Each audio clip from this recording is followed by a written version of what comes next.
it's Alex, and this week I am tuning in from outside in good old nature.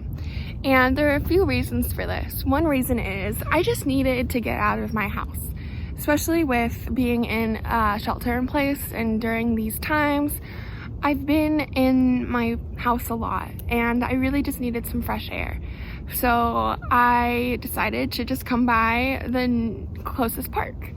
And another reason why I came here is because, like I said before, Mental Health Awareness Month is this month, and the theme is actually nature.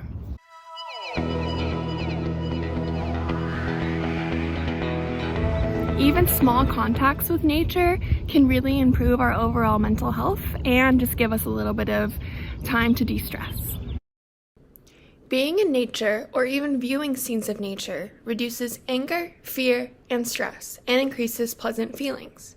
Exposure to nature not only makes you feel better emotionally, it contributes to your physical well-being, reducing blood pressure, heart rate, muscle tension, and the production of stress hormones. Research done in hospitals, offices, and schools has found that even a simple plant in a room can have a significant impact on stress and anxiety. In addition, nature helps us cope with pain.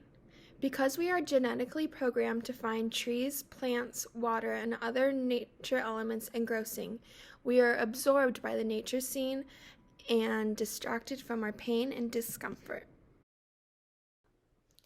People that live in public housing who have trees and green space around their building reported knowing more people, having stronger feelings of unity with neighbors, being more concerned with helping and supporting each other, and having stronger feelings of belonging.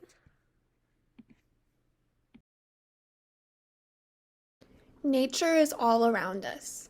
Take some time to embrace it and see the healing powers that it has.